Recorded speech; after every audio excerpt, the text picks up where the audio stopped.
Hiya, how you doing? I'm just here today with Luke and Elliot, the sort of initial core team from Tipple, and we just thought we'd just do a little podcast talking about the corona and how it sort of affected us as a really sort of small tech company.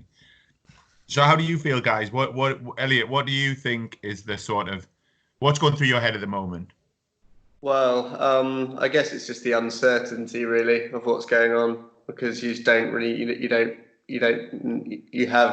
any idea if you're going to get the virus or not, and like how it's going to affect you. I mean, that's kind of the main thing that's going through my head, because I think it's potentially being hugely blown out of proportion, really. So it might not be a big deal. This is video recorded now, so we can actually come back to you and go, remember when you said it was a little bit blown out of proportion? Yeah, I'm hoping. I'm totally understand. So it's literally got, it's sort of, in my head, it's changed just completely from maybe the sort of solid work structure that we were starting to get into. Actually, like, holy shit, what's happening now? And as you can sort of see from the video, this is my actually I've blurred it, haven't I? But that's my cup shelf there. Luke, you've got your lovely lampshade. I'm surprised there's no wood around. Oh, there is, mate. There is. Hold on. There's a nice door. And there's a nice wooden mirror behind as well. Look. Lovely. Right. And Elliot's in his larder. So but Luke, how do you feel about everything? So obviously you've got two kids and your wife's working at the moment, so you're in the house. How do you feel about everything? Yeah, so I guess the short term is is uncertainty and how's it going to pan out for us as a trio, as Tipple, when you chuck into the mix school closure potential and everything else, and having a healthcare professional wife, you know, what we're going to go through is going to be far less than what she is, and then you just think about the wider implications and the longer term implications of what it's going to do to the, I suppose, our economy with hospitality and again the wider image of the nation and the global economic impact even beyond that. So it's loads to think about. So I just popped. The missus swapped for a second, and then I popped to the shops to go to Sainsbury's, and I could not believe it, considering I went on Saturday, and I thought, you know what, everyone going on about this is a little bit over exaggerated. Well, today in a big Sainsbury's, it was, all the shelves were pretty much empty. It was mental, and all the reports that you're reading. I think. How do you feel about obviously how social media sort of reacted to everything? Because for me, you have this preconceived idea in your head, or you started reading up these reports or information coming from Boris. And then social media just absolutely go, this is what it's like. Just listen to the experts. Just listen to what we're being told. You know, get off our high horse and just think that for once someone might have some actual common sense, proper advice to give to us that we might actually want to listen to. Yeah, I couldn't agree more. I think there's just people are going crazy for no reason, really. When, I mean, it's pretty, you know, what's being said in the news is actually quite relaxed in terms of, you know, I think it's being controlled reasonably well, actually, but it's just people are going, especially on social media, just going crazy, and it's not really helping things that much. I like the Australian Prime Minister this morning when he said, "You're embarrassing yourselves as a nation. Stop it. Just stop it." It's not like the Aussies just tell it straight, though, is it? Yeah, really? I thought that was really good. So the other thing that we've sort of got to do is we've got to sort of say, we're obviously creating an augmented reality app that's going to enhance the hospitality in venues and make people higher footfall and greater dwell time is something that we talk about quite a lot. And obviously we've had an internal chat about where we're going with everything. But wow, imagine being a pub now or a little coffee shop, or you know what I mean? It just must be truly, truly scary. But you probably don't even have time to reflect because you just want to get as much trade in while it's open now. Yeah, get as much trade, take as much advice, talk to your staff, and and think outside the box, Grant. I suppose, when there's there's pubs near us who are thinking, oh, we can do takeaway service. We could, we've got a big garden. We could look to serve people there.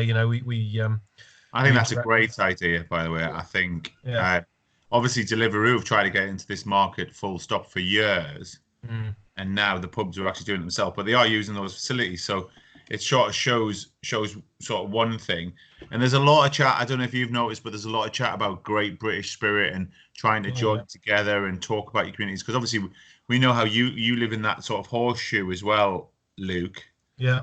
You talk to many of your neighbours. Is there a bit of crack there? Yeah. So Hugo from number 35, he's been around. Yeah. He's been around with a bit of paper to everyone saying, if you need me to do anything, let me know. I don't want paying for it, which actually I interpreted as, if you drop me a few tips, I won't mind.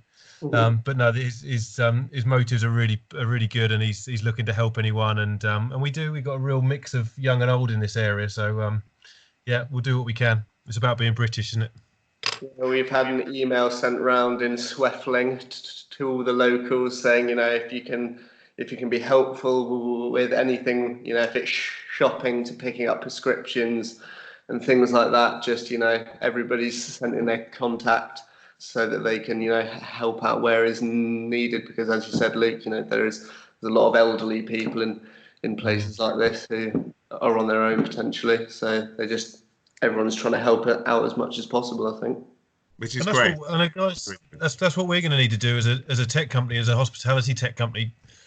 Out the back of it all, what can we do to help these guys get back on their feet? It's about us as a business, of course it is, but it's about the industry as a whole. And if there's a functionality and stuff we can build into our offer to help support and get guys back on their feet, then there's an exciting opportunity there.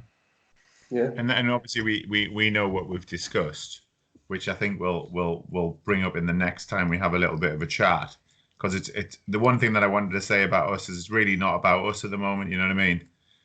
We're just having this chat just to say what we're talking about, because everyone's in this home office, and normally we have a bit of banter every day. And you know what, I thought, let's just get it on a bit of a recording and let people know that we're probably thinking the same as everyone else, and people can have their own opinions and everything on what we're doing. But I think also from my point of view as a sort of like the founder, it's a little bit scary in terms of sort of how long this will go on for. Which is crazy, because some people are saying 12 weeks, other people are saying 18 months, 12 months. There's loads, and obviously no one really knows yet. You can see what's happening in Wu-Tang at the moment, where they're only getting one case a day, which is what it's all about. But I suppose, Grant, when if you think how quickly things have changed. This time last week we were in Ipswich doing our promotional filming. And within a week, we've battened down the hatches, and from a cost perspective, we're focusing on only things that are really important, like this podcast, of course. But which would in some respects makes you think it could turn around again quickly, and it's going to develop really quickly. So there's just the timing of it and the speed that things have changed. But we're an adaptable nation. I think what hopefully will come as well is it'll not just join the communities, but it'll join not just join the sort of your residential communities. It'll also join your business communities as well. People will start looking to try and work with each other and seeing where they can help each other and use advice and see what's going on. Because we are in a lucky state in terms of, obviously we've got some funding and we know where we're going and we've got a direction, but realistically, I just keep going back to that pub cafe scenario and how utterly crazy it must be. With zero time to plan. There was no ability. But imagine if that was you, Luke. No time to plan. You'd just be absolutely the weeds. Be mental. Yeah. I know the restaurant I used to work in, that there's about 6 rooms that they have there, and they've literally had to take it to having 4 customers per room, so they're not too close to each other. When originally, you'd have about 25 in each room, so immediately it's just cut down the amount of actual customers they're allowed to serve realistically, and that's just, you know, and they feel pretty fortunate that they've been able to remain open, but you know, they just can't even serve nearly as many customers as they were. So but you look at France and Spain and obviously Italy, and how it's just completely, everyone's now self-isolating. They're all in their own homes. Like, it's coming, isn't it? But we just got to, and obviously the report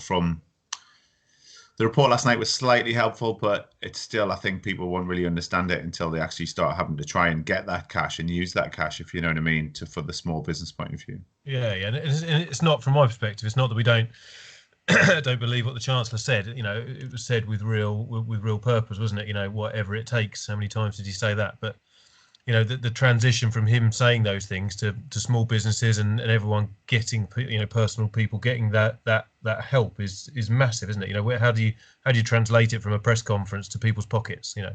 Yeah. But there's loads to do. There's still loads of work we can be doing. We're not here to feel sorry for ourselves, are we?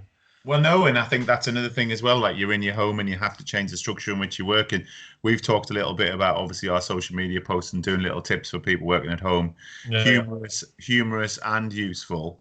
But I think you've got to, I know we're not taking any light-hearted way about this, but you've got to try and keep a little bit of humor as well, if you know what I mean. That might be me in the way I do things, but